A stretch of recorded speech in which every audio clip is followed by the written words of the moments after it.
नहीं, ये दिल्ली ऑर्डिनेंस की ये जो नेशनल कैपिटल टेरिटरी बिल जो ले आए हैं उसका इंट्रोडक्शन आज हुआ है, पूरा डिबेट तो नहीं हुआ, लेकिन इंट्रोडक्शन को अपोज करना हमारा हक है और सारे 5-6 ऑपोजिशन के अंग उठ के इनको अपोज करने की कोशिश की।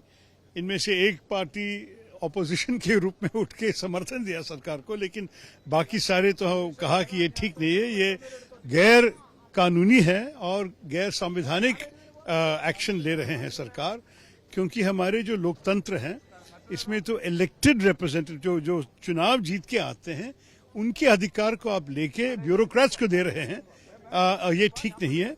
और सेंट्रल गवर्नमेंट ऐसे एक राज्य सरकार के पूरे अधिकार उनके हाथ में लेना, ये तो कोऑपरेटिव फेडरलिज्म को भी बिल्कुल आक्रमण करते हैं।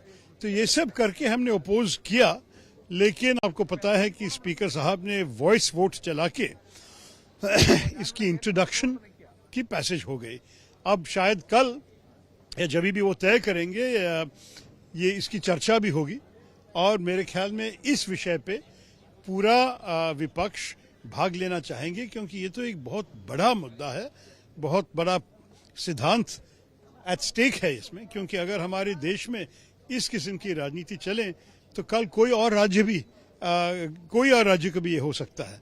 इसलिए हम तो देश के हित में इस विवाद में, इस बहस में भाग लेना चाहिए।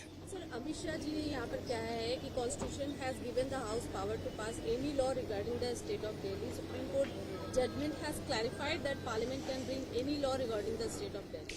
जी, उस विषय तो एक डिसीजन में आए थे, लेकिन आपको शायद मालूम है कि इसके खिलाफ एक अपील कॉन्स्टिट्यूशन बेंच के सामने है। तो जब तक इसका ये कॉन्स्टिट्यूशन बेंच की रूलिंग नहीं आई है तो हमें पता नहीं है अल्टीमेट पोजीशन क्या होगी। उच्चतम न्यायालय तो है, लेकिन उसके ऊपर है कॉन्स्टिट्यूशन बेंच।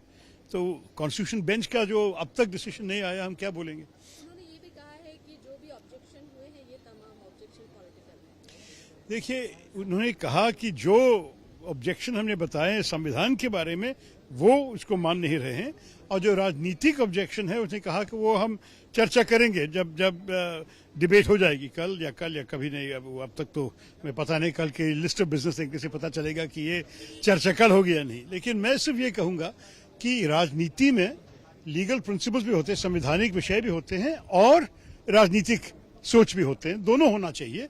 हमारे देश में अगर हमें आगे बढ़ना है तो ये बड़ी जरूरी है कि संविधान को हम सुरक्षित रखें और राजनीतिक प्रिंसिपल्स के ऊपर आप चर्चा भी कीजिए। मेजॉरिटी आपके पास है तो ठीक है, लेकिन सुन लीजिए हमारे तरफ से क्या कहना है, क्योंकि हम तो देश के हित में ही बोलने चाहते हैं।